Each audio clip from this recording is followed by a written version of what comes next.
कैसे हैं। आशा करता हूं कि आप सभी बहुत अच्छे से होंगे।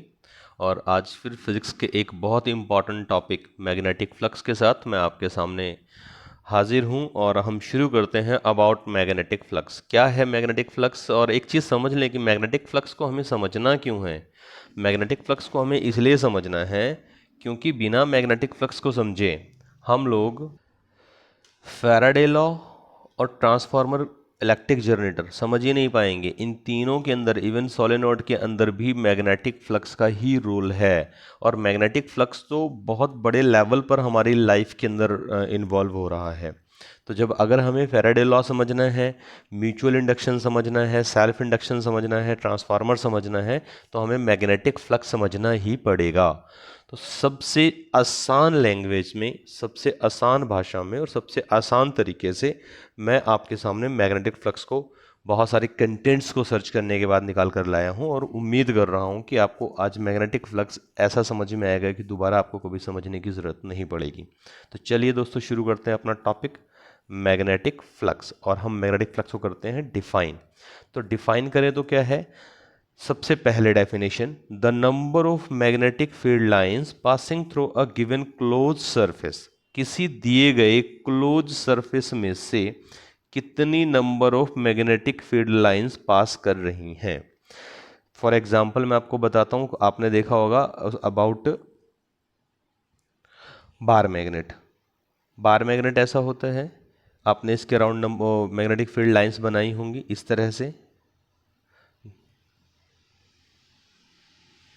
नॉर्थ से निकलती हैं, साउथ में एंटर करती हैं।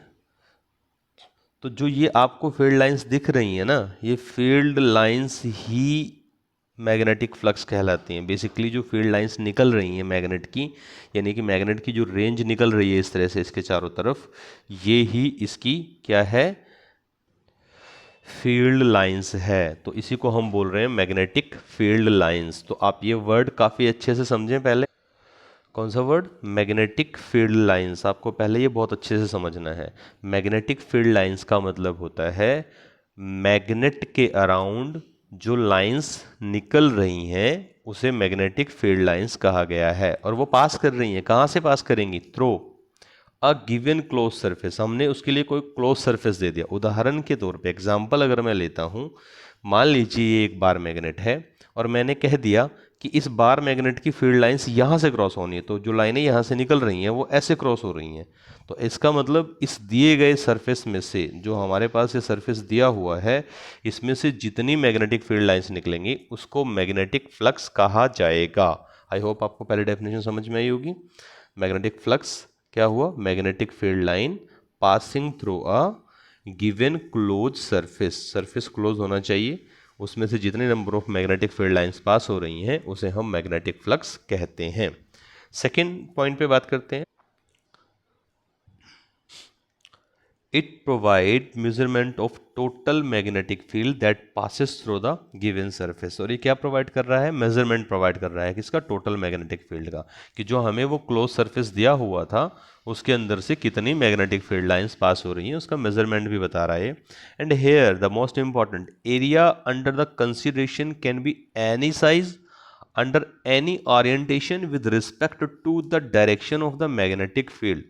मोस्ट इंपॉर्टेंट बात कही है इसने यहाँ पे, कि जो एरिया आपको दिया जा रहा है वो किसी भी तरह का हो सकता है। वो एरिया ऐसे भी हो सकता है, मैग्नेटिक फील्ड लाइंस पास हो रही हैं। वो एरिया ऐसे भी हो सकता है, वो एरिया ऐसे भी हो सकता है, किसी भी साइज शेप का एरिया हो सकता है, उससे कोई फर्क नहीं पड़ता।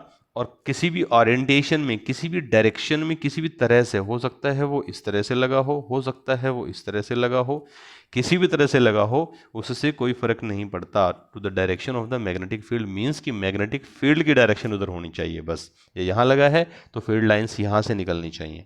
That is the important point, कि फील्ड लाइन यहाँ से निकलनी चाहिए। तो दैट्स क्लियर कि एरिया अंडर द कंसिडरेशन, जो एरिया हम कंसिडर कर रहे हैं, can be any size under the any orientation, किसी भी डायरेक्शन में किसी भी तरह से लगाया जा सकता है with respect to the direction of the magnetic field. But magnetic field के उसके अंदर से पास होनी चाहिए, इससे कोई फर्क नहीं पड़ता कि उसकी अपनी डायरेक्शन क्या है। Magnetic flux which plays a major part in the electromagnetic induction. अब ये पूरा टॉपिक हमें समझना होगा कि इलेक्ट्रोमैग्नेटिक इंडक्शन क्या है। इलेक्ट्रोमैग्नेटिक इंडक्शन हम समझेंगे फैराडे लॉ के अंदर, कंप्लीट डिटेल वो पूरा का पूरा इलेक्ट्रोमैग्नेटिक इंडक्शन पे बेस्ड है और इससे जस्ट अगली वीडियो उसी की होने वाली है। इसीलिए हमने पहले मैग्नेटिक फ्लक्स को डिफाइन करने की कोशिश करी है ताकि आपको फैराडे लॉ और ट्रांसफार्मर का टॉपिक काफ़ी अच्छे से समझ में आए। बिकॉज अगर आपको मैग्नेटिक फ्लक्स समझ में नहीं आता है तो आपको फैराडे लॉ और ट्रांसफार्मर समझने में दिक्कत हो सकती है।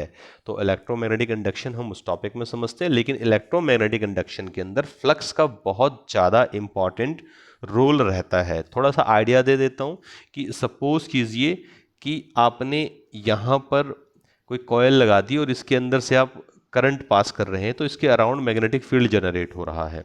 लेकिन अगर हम इसके अराउंड मैग्नेटिक फील्ड जनरेट करें तो क्या करंट पास करेगा? एग्जैक्टली इलेक्ट्रिक जनरेटर का कंसेप्ट है यहाँ पे।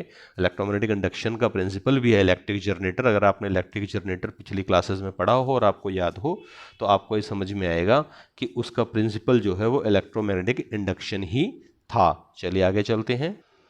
और अगर हमें मैग्नेटिक फ्लक्स समझ में आता है तो जो क्वांटिटीज हमारे पास हैं कौन कौन सी, Faraday law and discussion of the object like transformer, like solenoids, in that case electric generator also, इन सब कंसेप्ट को हम काफ़ी अच्छे तरीके से, काफ़ी बेहतरीन तरीके से समझ पाएंगे। ठीक है, तो हम थोड़ा सा एग्जांपल लेकर के देखते हैं कि हमारा जो फैराडे लॉ है या हमारा जो ट्रांसफार्मर या सोलेनॉइड्स जनरेटर है किस तरह से जो आपका मैग्नेटिक फ्लक्स है उसके साथ कनेक्ट हो रहा है। एक डायग्राम के थ्रू हम इस चीज़ को समझते हैं कि किस तरह से वो कनेक्ट हो रहा है। तो आप ये समझिए, सबसे पहला डायग्राम जो है मैग्नेटिक फ्लक्स के लिए आपके सामने है।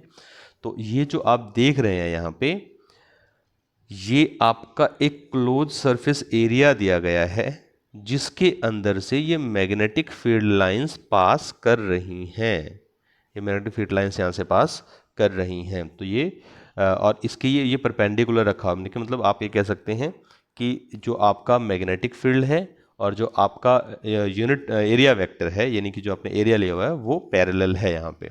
सेकंड केस में उन्होंने दिखाया कि आपका जो मैग्नेटिक फील्ड है वो आपका जो इस तरह से रख दिया गया और आप देखें यहाँ पे कि यहाँ से फील्ड लाइन तो क्रॉस ही नहीं हो पा रही है। ठीक है ना, और इसके परपेंडिकुलर पर ये है एरिया वेक्टर। तो आप अगर इस डायग्राम को ध्यान से देखें तो आप ये देखेंगे कि मैग्नेटिक फील्ड लाइंस तो यहाँ से क्रॉस ही नहीं हो रही है। जो हमारा एरिया दिया गया है वो तो बाहर से क्रॉस हो जा रही है क्योंकि ये परपेंडिकुलर है इसके। तो यहाँ पर फ्लक्स जीरो होगा। ठीक है, एंड अदर केसेस के अंदर जो इसका स्टैंडर्ड फॉर्मूला है मैग्नेटिक फ्लक्स का वो यूज़ होगा। अगर हम इसकी ओरिएंटेशन को ऐसे कर दें तो हमें ये देखना होगा कि जो हमारा नॉर्मल है यूनिट एरिया वेक्टर उसके साथ किस एंगल पर ये बन रहा है मैग्नेटिक फ्लक्स का कम्बिनेशन। तो फ्लक्स की अगर हम बात करें तो यहाँ क्या आएगा, मैग्नेटिक फील्ड कितनी लगी है, एरिया कितना है, एंड कोस थीटा ये एंगल कितना है। तो यहाँ से हम इसका मैग्नेटिक फ्लक्स निकाल पाएंगे। तो ये बात थी मैग्नेटिक फ्लक्स के डायग्राम से रिलेटेड। आप ये तीनों डायग्राम बना सकते हैं, यूज़ कर सकते हैं अपने लिए, और ये बता सकते हैं कि फ्लक्स जीरो कब होगा, मैक्सिमम कब होगा, ये चीज़ हम आगे देखेंगे। देखिए, अगर यहाँ परपेंडिकुलर पर मैग्नेटिक फ्लक्स जीरो है तो डेफिनेटली पैरेलल पर आपका मैग्नेटिक फ्लक्स मैक्सिमम होगा। ठीक है, ये हम आगे इसकी कुछ कंडीशंस में पढ़ेंगे। अभी मैं आपको ये समझाता हूँ कि किस तरह से जो मैग्नेटिक फ्लक्स है वो इलेक्ट्रिक जनरेटर को या सोलेनॉइड को, ट्रांसफार्मर के केस में डिस्कस करेंगे ट्रांसफार्मर को, और फैराडे लॉ वाले केस में डिस्कस कर लेंगे फैराडे को। लेकिन फिलहाल हम ये दो तीन चीज़ें डिस्कस कर लेते हैं। तो हम सबसे पहले डिस्कस करते हैं मैग्नेटिक फ्लक्स इन जनरेटर्स। तो आप देखिए यहाँ पे आपके सामने जो ओपन है जनरेटर, अगर आपको याद हो तो ऐसे ही था, नॉर्थ एंड साउथ पोल हमने लगा लिए थे, बीच में से हम एक कॉइल निकाल रहे थे। तो अब उस कॉइल में से क्या हो रहा था, north to south magnetic field line cross हो रही थी। यही मैग्नेटिक फ्लक्स है आपका। जो magnetic field lines north to south cross हो रही हैं यही आपका मैग्नेटिक फ्लक्स होगा। ठीक है, तो आपने ये देखा कि किस तरह से ये इलेक्ट्रिक जनरेटर में काम कर रहा है। अभी देखते हैं सोलेनॉइड में। सोलेनॉइड आपको पता है कि नथिंग बट जर्नल से रिंग बनती है किसी मेटेलिक वायर की इस तरह से। ठीक है, और हम उसके ऊपर क्या करते हैं, करंट पास कराते हैं उसके अंदर से। तो उसके अंदर क्या होता है, एक इलेक्ट्रोमैग्नेटिक फील्ड जनरेट होता है, मतलब इलेक्ट्रिक फील्ड लाइंस उसके अंदर से पास होनी शुरू हो जाती हैं। तो जो ये लाइंस आप देख रहे हैं इसके अंदर पास हो रही हैं, ये इलेक्ट्रिक लाइंस ही मैग्नेटिक फ्लक्स हैं। दिए गए एरिया में से कितनी मैग्नेटिक फील्ड लाइंस पास हो रही हैं। अगर मैं यहाँ पर कोई एरिया बना दूँ तो ये फील्ड लाइन यहाँ से निकल रही हैं, तो कितनी फील्ड लाइन इसमें से पास हो रही हैं, that's called magnetic flux. Next case में देखते हैं इलेक्ट्रोमैग्नेटिक इंडक्शन। हालांकि फैराडे लॉ में हम इसको दोबारा पढ़ेंगे मैग्नेटिक फ्लक्स इंडक्शन को। तो इसमें क्या दिखाया गया है, इसमें दिखाया गया है कि हमने क्या किया, एक एमीटर लगा दिया, उसके साथ हमने एक रिंग जोड़ दी इस तरह से, कॉइल बना दी इस तरह से, ठीक है। तो यहाँ से कोई करंट पास नहीं कर रहा है अभी, क्योंकि हमने क्या किया हुआ है, जो हमारा मैग्नेट है उसको दूर रखा हुआ है और ये फील्ड लाइंस जो हैं ये टच नहीं कर पा रही हैं उसको। लेकिन जब हमने क्या किया, इस मैग्नेट को आगे पुश किया और हमारे इलेक्ट्रिक फील्ड लाइंस इस कॉइल के अंदर एंटर करती हैं, जो कि मेटल की है या आप कह सकते हैं कंडक्टर है एक तरह का, तो उसमें जो डिफ्लेक्शन है वो शो होना शुरू हो गया गैल्वेनोमीटर में। यहाँ देखो, यहाँ पे डिफ्लेक्शन ऐसे है, यहाँ पर आपकी डिफ्लेक्शन की डायरेक्शन चेंज है। देखिए ये यहाँ पे है, थोड़ा सा डायग्राम मिस हो रहा है लेकिन आपको दिखाई दे जाएगा ये, ठीक है। और अब क्या हुआ, करंट फ्लो करना शुरू करेगा। ये पूरा फैराडे लॉ है एक्चुअल में जो आपके सामने मैंने बताया है, लेकिन फैराडे लॉ में और ज़्यादा डेप्थ में जाके विद डेफिनेशन में एक्सप्लेन करेंगे। मैंने आपको बताया कि मैग्नेटिक फ्लक्स के अंदर इलेक्ट्रोमैग्नेटिक इंडक्शन का क्या रोल रह रहा है और किस तरह से इलेक्ट्रोमैग्नेटिक इंडक्शन के अंदर मैग्नेटिक फ्लक्स अपना रोल प्ले कर रहा है। और इलेक्ट्रोमैग्नेटिक इंडक्शन के ऊपर बेस्ड है हमारा फैराडे लॉ और ट्रांसफार्मर। आगे चलते हैं, देखते हैं और क्या है। ध्यान रखें बेटा, लास्ट में मैं आपको ये बताऊंगा कि आपने एग्जैक्टली लिखना क्या है। आप उसको जरूर नोट करें कि एग्जैक्टली अगर एग्जामिनेशन में इस तरह का क्वेश्चन पूछा जाता है तो आपको उसमें क्या क्या लिखना है सिर्फ, ठीक है। बात करते हैं मैग्नेटिक फ्लक्स के सिंबल की, ठीक है। सिंबल की बात करते हैं बेटा। सिंबल क्या है, magnetic flux is commonly denoted by the Greek letter phi, ठीक है। फाई और फाई के साथ सुफिक्स लगा देते हैं, फाई बी लगा देते हैं ताकि इसको मैग्नेटिक फील्ड को दिखा सकें, ठीक है।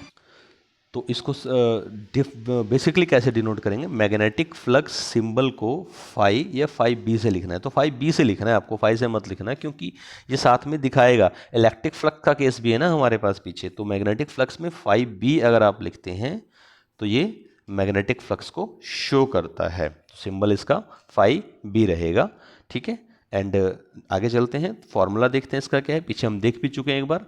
Five is equal to basically क्या है, that is a dot product of magnetic field and area, जहां से वो मैग्नेटिक फील्ड लाइन पास होनी है, क्योंकि ये डॉट प्रोडक्ट है। और अगर हम वेक्टर के कंसेप्ट में जाएं तो डॉट प्रोडक्ट को चेंज करने के लिए हम कॉस थीटा साथ में लगा देते हैं। ये थीटा है, ये बीच वाला थोड़ा घूम गया है कहीं इधर उधर, पी ए कॉस थीटा इसका बेसिक फॉर्मूला बनेगा। तो ये आप कहें कि इसका मैग्नेटिक फ्लक्स का मैथमेटिकल फॉर्मूला है, इसी से मैग्नेटिक फ्लक्स को कैलकुलेट किया जाएगा किसी भी सर्किट के अंदर। यहां पर फाई बी क्या है, that is magnetic flux, B क्या है, मैग्नेटिक फील्ड कितना अप्लाई हुआ है, ए क्या है, एरिया किस एरिया में से क्रॉस हो रहा है, and theta angle eight which field line passing through the surface. अगर मैं आपको ये चीज पिछले डायग्राम में ले जाके दिखाऊं तो आपको ज्यादा अच्छा समझ में आएगा। यहाँ पर देखिए कि किस एंगल पर, ये जो इसकी डायरेक्शन है ऐसे है हमारे पास एरिया वेक्टर की, तो ये किस एंगल पर मैग्नेटिक फील्ड लाइन से पास हो रही है, दैट इज थीटा। और ये हमारे पास फॉर्मूला हमने डिस्कस किया अभी देखते हैं और क्या है। मैग्नेटिक फ्लक्स की एसआई यूनिट की बात करते हैं। मैग्नेटिक फ्लक्स की एसआई यूनिट होती है weber, WB.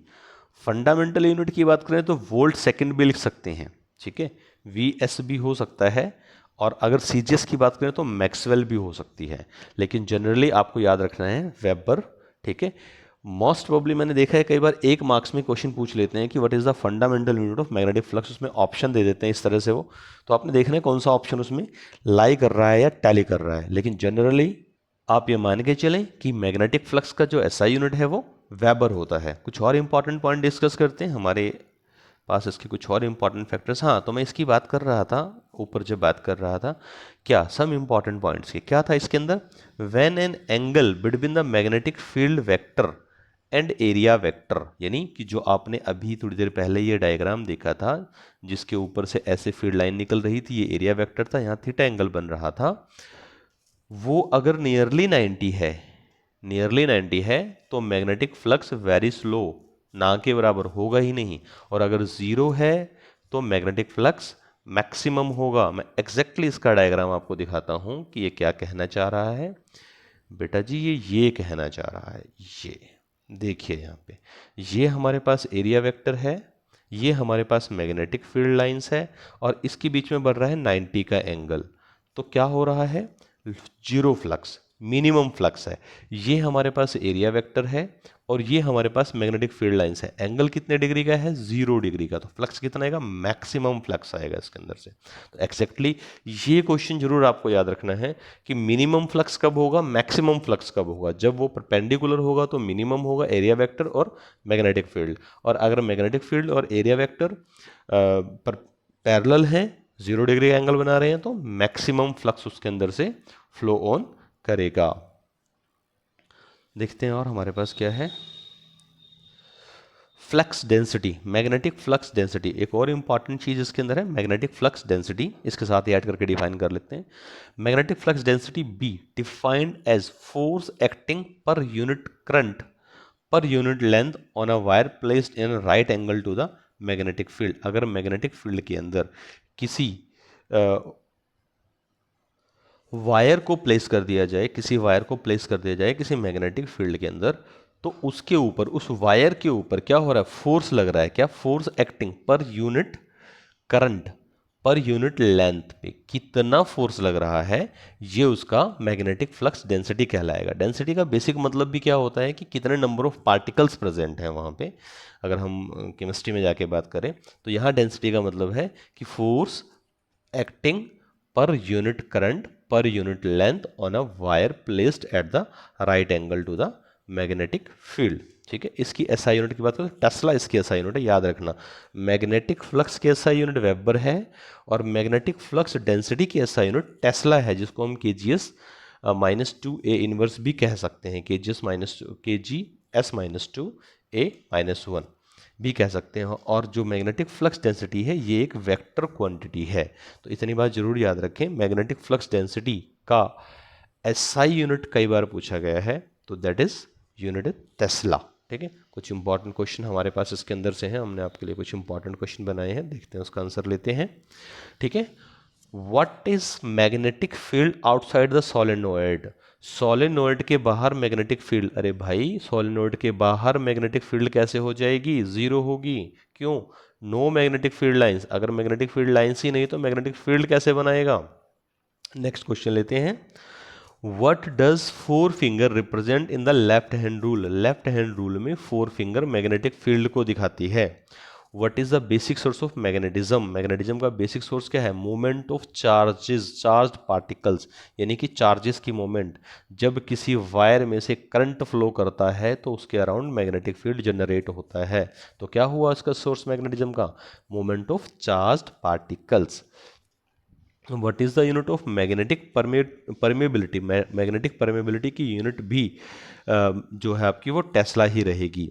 What is the unit of magnetic field strength, AM-1 is the unit of magnetic field strength, ampere meter -1. And last question is, name the device which works on torque when current carrying conductor place in the magnetic field. अरे बहुत सारे device हैं। सबसे पहले हमने galvanometer पढ़ा था, specially उसके अंदर हमने मूविंग कॉइल गैल्वेनोमीटर भी वीडियो देखी थी। आप जा करके लिस्ट के अंदर, आपका प्लेलिस्ट जो है उसके अंदर जा करके आप मूविंग कॉइल गैल्वेनोमीटर का वीडियो देखिए। सबसे पहले तो ये है जहाँ पर हमने क्या किया था, इधर मैग्नेट लगाया, इधर मैग्नेट लगाया, बीच में एक कॉइल डाल दी थी, याद होगा आपको कुछ इस तरह से। ठीक है, और यही फंक्शन है, इलेक्ट्रिक मोटर और जनरेटर भी ऐसे ही काम करते हैं नॉर्थ साउथ पोल के बीच में। तो ये दोनों हो गए। एमीटर और वोल्ट मीटर के अंदर भी इसी फंक्शन पे काम किया जाता है कि जब करंट उसमें से पास कराया जाता है तो उसमें टॉर्क एक्सर्ट होता है। अगर आप एमीटर देखें तो उसकी जो ये निडल होती है, इसको मूव कराने के लिए टॉर्क लगता है इसके ऊपर। तो ये लगभग कुछ मैंने आपको बताए जो किस पे काम करते हैं, टॉर्क पे काम करते हैं, जब करंट कैरिंग कंडक्टर को प्लेस कर दिया जाता है किसी मैग्नेटिक फील्ड के अंदर। तो ये था मैग्नेटिक फ्लक्स का पूरा कॉन्सेप्ट आपके सामने। अब मैं समराइज करके आपको समराइजेशन बता देता हूँ कि मैग्नेटिक फ्लक्स पे अगर पूछा जाता है क्वेश्चन तो क्या पूछा जाएगा और आपको क्या लिखना है उसके अंदर। सबसे पहले पूछा जा सकता है व्हाट इज मैग्नेटिक फ्लक्स। अगर ऐसा पूछा जाए तो आपको सिर्फ ये वाली लाइन एक्सप्लेन करनी है, इतने में आपका काम चल जाएगा। ठीक है, इसके अलावा अगर आपको लर्न रह जाती है तो आप ये वाली एक्सप्लेन कर सकते हैं, ये वाली और ये वाली एक्सप्लेन कर सकते हैं। जैसे ये काफ़ी इजी है बट ये सफिशिएंट है, मतलब इट्स सफिशिएंट। अगर आप इतना भी लिख देते हैं मैग्नेटिक फ्लक्स की डेफिनेशन में तो सफिशिएंट है। और ये डायग्राम, ठीक है, ये तीनों डायग्राम आप उसमें बना दीजिए। इन डायग्राम्स को आपको बनाने की ज़रूरत नहीं है, ये सिर्फ हमने समझाने के पॉइंट ऑफ व्यू से लिया हुआ था। ठीक है, मैग्नेटिक फ्लक्स के सिंबल की बात करें तो सिर्फ आपको 5B सिर्फ इतना वर्ड लिख करके काम चला लेना है, बाकी लाइनें वगैरह लिखने की ज़रूरत नहीं है आपको। मैग्नेटिक फ्लक्स फॉर्मूला की बात करें तो ये इसका फॉर्मूला है और ये कंप्लीट फॉर्मूला है। ठीक है, इसकी एक्सप्लेनेशन में आप ये बता सकते हैं कि इसका क्या मीनिंग है। मैग्नेटिक फ्लक्स के एसआई यूनिट की बात करें तो सिर्फ एक वेबर आप यहाँ यूज़ कर सकते हैं, बाकी देख लीजिए कि वहाँ पर अगर क्वेश्चन का ऑप्शन में दिया गया है।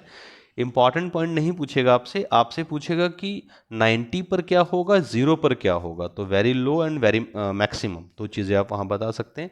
मैग्नेटिक फील्ड डेंसिटी की डेफिनेशन पूछ सकता है, this is sufficient. SI unit पूछता है तो this is sufficient. Vector quantity है, ये मेंशन कर सकते हैं और ये खत्म हो जाता है। तो आपको जस्ट लिखने की बात करते हैं तो आपको सिर्फ राइट डाउन में इतना ही करना होता है। आई होप आपको ये वीडियो पसंद आई होगी। आप मुझे कनेक्ट कर सकते हैं यूट्यूब की पे shankar@OHM इंस्टीट्यूट। टेलीग्राम पर आप मुझे कनेक्ट कर सकते हैं physics bye Shankar sir. And link है मेरा t.me शंकर सर, यहाँ पर आपको इसकी PDF मिल जाएंगी, जो भी आपको वीडियो दिखाई जा रही है इसकी PDF मिल जाएंगी। And you must like, share and subscribe my channel to see the more and more educational video, जिसमें मैं आपको ज़्यादा से ज़्यादा एजुकेशन दे सकूं, फिजिक्स के ज़्यादा से ज़्यादा कॉन्सेप्ट क्लियर कर सकूं और हमारा जो मिशन है फाइनल एग्जामिनेशन उसके लिए आपको प्रिपेयर कर सकूं। एक बार फिर, अब की बार 90 पार। Wish you all the best आप सभी के लिए।